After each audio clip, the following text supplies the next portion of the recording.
आपकी सेहत की करते हैं, योग में आपको दिखाते हैं नौकासन। अगला अभ्यास है पेट का अभ्यास। तो उसके लिए हम पहले कमर के बल लेट जाएंगे। हम करने वाले हैं नौका आसन, सुपाइन नौका आसन। अब जिनकी कमर में दर्द है वो अपने पैरों को ज़्यादा ऊपर नहीं उठा सकते हैं और ना ही उठाना है। तो आपको अपने पैरों को ज़मीन से सिर्फ 20 डिग्री लिफ्ट करना है।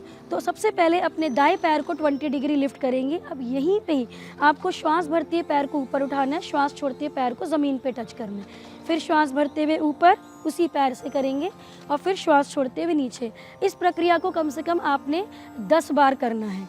तो आप महसूस करेंगे कि जब आप इसको हल्का हल्का कर रहे हैं तो आपके पेट पे हल्का हल्का खिंचाव महसूस होगा। अब इसी को ही दाएं से 10 बार करने के बाद हम दूसरे पैर से भी करेंगे। श्वास भरते हुए ऊपर, श्वास छोड़ते हुए नीचे। ध्यान रहे जिनको कमर का दर्द है वो पैर को इससे ज़्यादा ऊपर नहीं लेके जाएं, क्योंकि अगर वो इससे ऊपर लेके जाएंगे तो उनकी कमर पे प्रेशर पड़ेगा। तो कमर पे किसी तरीके का प्रेशर आपको नहीं लेना है।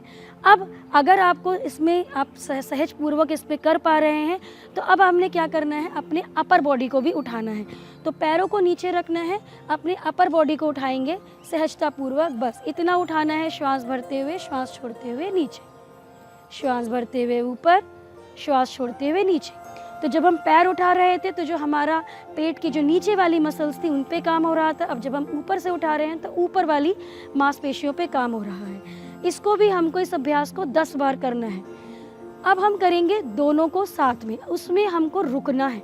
तो पहले बॉडी को ऊपर उठाएंगे, अब अपने दोनों पैर को उठा देंगे, ज़्यादा ऊपर नहीं, बस इतना ही करना है। अब आप महसूस करेंगे कि आपके पेट की जितनी भी मांसपेशियां उन पे आपका खिंचाव पड़ रहा है। अब कुछ लोगों को हो सकता है इसको करने में दिक्कत आती हो, तो आप क्या कर सकते हैं, आप एक पैर को नीचे रख सकते हैं, एक पैर को ऊपर।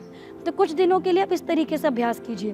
फिर इस पैर को नीचे, इस पैर को ऊपर, और जब आपको लगे कि अब आप कंफर्टेबल हो गए, आप कर पा रहे हैं, तो दोनों पैर को साथ, और कम से कम 1 मिनट की होल्डिंग हम इस पे बनाएंगे।